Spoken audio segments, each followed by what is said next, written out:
എൻ്റെ എല്ലാ കൂട്ടുകാർക്കും എസ് ടി കിച്ചൻ വേഡിലേക്ക് സ്വാഗതം. ഇന്ന് ചപ്പാത്തിയും പൂരിയൊക്കെ വളരെ പെട്ടെന്ന് തയ്യാറാക്കാൻ പറ്റിയ ഒരു കിടിലൻ ടിപ്സായിട്ടാണ് വന്നിരിക്കുന്നത്. അപ്പോൾ ചപ്പാത്തി കുഴവിയോ ഒന്നുമില്ലാതെ തന്നെ നമുക്ക് വളരെ ഈസി ആയിട്ട് തന്നെ ചപ്പാത്തി പരത്തിയെടുക്കാനുള്ള നല്ലൊരു ടിപ്സാണ്. അപ്പോൾ വീഡിയോ എല്ലാവരും ഒന്ന് ഫുള്ള് കാണണം. അപ്പോൾ സപ്പോർട്ട് ചെയ്യണം. ഇഷ്ടപ്പെടുകയാണെങ്കിൽ ഒരു ലൈക്കെങ്കിലും ചെയ്ത് സപ്പോർട്ട് ചെയ്യണേ. അപ്പോൾ ഈ ചപ്പാത്തിയും പൂരിയൊക്കെ തയ്യാറാക്കാൻ വേണ്ടി ഞാൻ ഇവിടെ 3 കപ്പ് അളവിൽ ഗോതമ്പ് മാവ് എടുത്തിട്ടുണ്ട്. നമ്മൾ റേഷൻ കടയിലുള്ള ഗോതമ്പ് മാവാണ് എടുത്തിരിക്കുന്നത്.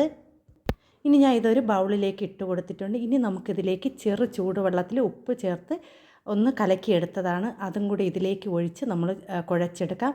ഇതിൽ വേറെ ഒരു കാര്യങ്ങളും ചെയ്യുന്നില്ല. ഉപ്പും ചെറു ചൂടുവെള്ളവും കൂടിയാണ് ഞാൻ ചേർത്ത് ഇതുപോലെ ഒന്ന് നല്ല സോഫ്റ്റായിട്ട് കുഴച്ചെടുക്കാം. ഇനി നമ്മൾ ഇത് പരത്തിയെടുക്കാൻ വേണ്ടി നമ്മൾ ചപ്പാത്തി പലകയൊന്നുമല്ല ഉപയോഗിക്കുന്നത്. ഇതുപോലത്തെ ഗോതമ്പ് മാവ് വാങ്ങിച്ച കവറാണ്. നമ്മൾ റേഷൻ കടയിൽ നിന്ന് ആട്ടമാവൊക്കെ വാങ്ങിക്കുന്ന കവറാണ് എടുത്തിരിക്കുന്നത്. അതിൻ്റെ ആ 2 സൈഡൊന്ന് ഇതുപോലെ ഒന്ന് കട്ട് ചെയ്ത് കൊടുക്കണം. അതിനുശേഷം നമുക്ക് ആ 2 സൈഡും കൂടി ഒന്ന് കട്ട് ചെയ്ത് എടുക്കാം കേട്ടോ. അപ്പോൾ നമുക്ക് 2 പീസായിട്ടാണ് നമ്മൾ എടുക്കുന്നത്. അപ്പോൾ ഇങ്ങനെ ചെയ്യുകയാണെങ്കിൽ നമുക്ക് എളുപ്പത്തിൽ തന്നെ കയ്യിലൊന്നും ആവാതെ തന്നെ നമുക്ക് ചപ്പാത്തിയും പൂരിയൊക്കെ ഈസി ആയിട്ട് തന്നെ പരത്തിയെടുക്കാം.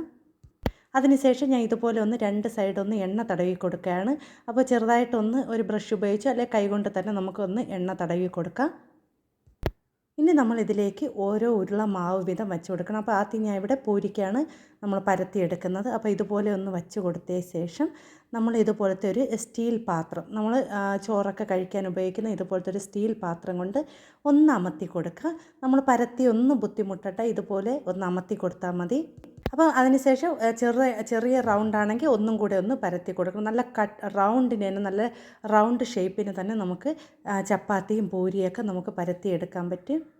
അപ്പം നിങ്ങൾക്ക് കാണുമ്പോൾ തന്നെ അറിയാം, കണ്ടോ, നല്ലതുപോലെ റൗണ്ട് ഷേപ്പിന് തന്നെ കിട്ടിയിട്ടുണ്ട്. നമ്മളിത് കട്ട് ചെയ്തൊന്നും മാറ്റേണ്ട, കണ്ടോ. ഇതുപോലെ തന്നെ നമുക്ക് ചപ്പാത്തി ആയാലും പൂരി ആയാലും നമുക്ക് പരത്തിയെടുക്കാൻ പറ്റും. അപ്പോൾ ഇതുപോലെ ഒന്ന് ഞാൻ ഇവിടെ 4-5 ഒന്ന് പരത്തിയെടുക്കുകയാണ്.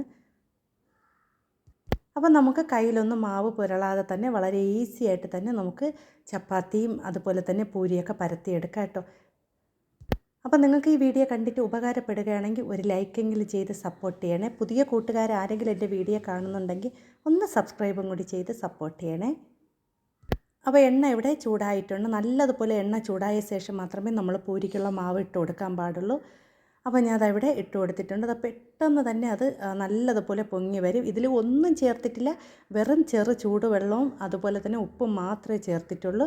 ഇനി നമുക്ക് തിരിച്ചിട്ട് കൊടുത്ത് പെട്ടെന്ന് തന്നെ ഇത് വെന്ത് കിട്ടും കേട്ടോ. നമുക്ക് എണ്ണ നല്ലതുപോലെ ചൂടായിരിക്കുന്നതുകൊണ്ട് തന്നെ പെട്ടെന്ന് വെന്ത് കിട്ടും.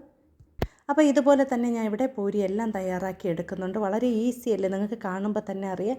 പെട്ടെന്ന് നമുക്ക് ചെയ്യാൻ പറ്റിയ നല്ലൊരു പൂരിയും ചപ്പാത്തിയാണ് ഞാൻ ഇന്ന് കാണിക്കുന്നത്. അപ്പോൾ ഇതുപോലെ തന്നെ ഞാൻ പൂരി കുറച്ച് തയ്യാറാക്കി എടുക്കുന്നുണ്ട്. അപ്പോൾ ചപ്പാത്തി ഉണ്ടാക്കാനും പൂരി ഉണ്ടാക്കാനൊക്കെ മടിയുള്ളവർക്കും പൂരി ഉണ്ടാക്കിയിട്ട് ശരിയാകാത്തവർക്കും ഇതുപോലെയൊക്കെ ഒന്ന് ചെയ്ത് നോക്കണം കേട്ടോ. എളുപ്പത്തിൽ തന്നെ നമുക്ക് വളരെ ഈസി ആയിട്ട് നമുക്ക് പൂരിയൊക്കെ നല്ല പൊങ്ങി വരുന്ന പൂരി തന്നെ നമുക്ക് തയ്യാറാക്കി എടുക്കാൻ പറ്റും കേട്ടോ. അപ്പോൾ നമ്മൾ ആദ്യം ചെയ്യുന്നത് പോലെ തന്നെ ലാസ്റ്റ് ചെയ്യുന്നത് വരെ നമുക്ക് പൂരി നല്ലതുപോലെ പൊന്തി കിട്ടും കേട്ടോ. അപ്പോൾ ഞാനവിടെ നമുക്ക് ആവശ്യത്തിനുള്ള പൂരിയെല്ലാം തയ്യാറാക്കിയിട്ടുണ്ട്. ഇനി നമ്മൾ അടുത്ത് തയ്യാറാക്കി കാണിക്കുന്ന ചപ്പാത്തിയാണ്. നമുക്ക് എളുപ്പത്തിൽ നല്ല സോഫ്റ്റ് ആയിട്ടുള്ള നല്ല പഞ്ഞി പോലത്തെ ചപ്പാത്തിയാണ് തയ്യാറാക്കി കാണിക്കുന്നത്. അപ്പോൾ അതിന് ഞാൻ ഇവിടെ ചപ്പാത്തി ഒന്ന് പരത്തി എടുത്തിട്ടുണ്ട്. ഇനി നമുക്കൊരു പാനിലിട്ട് ഒന്ന് 2 സൈഡ് ഒന്ന് ചൂടാക്കി എടുക്കണം. അപ്പോൾ തീ കുറച്ച് വെച്ച് വേണം നമ്മളിത് 2 സൈഡൊന്ന് ചൂടാക്കി എടുക്കാൻ. അധികം മുരിഞ്ഞൊന്നും വരാൻ പാടില്ല, പൊങ്ങി വരാൻ പാടില്ല. നമുക്ക് 2 സൈഡൊന്ന് ചെറുതായിട്ടൊന്ന് ചൂടായി കിട്ടിയാൽ മതി കേട്ടോ. അപ്പോൾ ഞാനവിടെ 2 സൈഡ് തിരിച്ച് മറിച്ച് വിട്ടൊന്ന് ചൂടാക്കി എടുക്കണം. തീ കുറച്ച് വെച്ച് വേണം ചൂടാക്കി എടുക്കാൻ. ഇനി നമ്മൾ നേരെ ഇതിനെ ഈ ഒരു ചപ്പാത്തി എടുത്ത് നമ്മൾ ആ ഒരു ഗ്യാസ് അടുപ്പിൻ്റെ പുറത്തൊന്ന് ഇതുപോലെ വെച്ച് കൊടുക്കണം. അങ്ങനെ ചെയ്യുകയാണെങ്കിൽ നമുക്ക് നല്ല പഞ്ഞി പോലത്തെ നമ്മൾ നല്ല പൊങ്ങി വരുന്ന ചപ്പാത്തി തന്നെ നമുക്ക് തയ്യാറാക്കി എടുക്കാൻ പറ്റും കേട്ടോ. അപ്പോൾ വളരെ ഈസി അല്ലേ ഇത് കണ്ടിട്ട് തന്നെ. അപ്പോൾ നമുക്ക് രാവിലെ ജോലി ഭാരങ്ങളൊക്കെ കുറയ്ക്കുക, ഇതുപോലെയൊക്കെ ഒന്ന് ചെയ്ത് നോക്കണം കേട്ടോ. അപ്പോൾ ഇനി ഇത് അല്ലാതെ നമുക്ക് വേറൊരു ടിപ്സും കാണാം. നമുക്ക് കൈയൊക്കെ പൊള്ളുമെന്ന് പേടി വേണ്ട. ഇതുപോലത്തെ നമ്മൾ ചിക്കനൊക്കെ പൊരിച്ചെടുക്കുന്ന ആ ഒരു കറണ്ടി കാണുമല്ലോ, ആ ഒരു തവി, നമ്മൾ അതിലേക്ക് ഇതുപോലെ ഒന്ന് ചപ്പാത്തി വെച്ച് കൊടുത്തതിന് ശേഷം 2 സൈഡ് ഒന്ന് ചൂടാക്കിയ ശേഷം ഇതുപോലെ വെച്ച് കൊടുത്തിട്ട് നമ്മൾ ഇതുപോലെ ഒന്ന് ചൂടാക്കി എടുത്താൽ മതി. നല്ല പഞ്ഞി പോലത്തെ നല്ല പൊങ്ങിയ സോഫ്റ്റ് ആയിട്ടുള്ള ചപ്പാത്തി തന്നെ തയ്യാറാക്കി എടുക്കാൻ പറ്റും കേട്ടോ. ഇതെല്ലാവരും ഒന്ന് ചെയ്ത് നോക്കണേ. അപ്പോൾ നിങ്ങൾക്ക് ഈ ഒരു കുഞ്ഞു വീഡിയോ നിങ്ങൾക്ക് ഇഷ്ടപ്പെട്ടെന്ന് കരുതുന്നു. വീഡിയോ ഇഷ്ടപ്പെട്ടാൽ ലൈക്ക് ചെയ്ത് സപ്പോർട്ട് ചെയ്യണേ. പിന്നെ പുതിയ കൂട്ടുകാരാരെങ്കിലും ആ വീഡിയോ കാണുന്നുണ്ടെങ്കിൽ ഒന്ന് സബ്സ്ക്രൈബും കൂടി ചെയ്ത് സപ്പോർട്ട് ചെയ്യണേ. ഇതുവരെ എന്നെ സപ്പോർട്ട് ചെയ്ത എൻ്റെ എല്ലാ കൂട്ടുകാർക്കും ഒരുപാട് ഒരുപാട് നന്ദിയുണ്ട്. ഇനിയും എല്ലാവരും ഒന്ന് സപ്പോർട്ട് ചെയ്യണേ.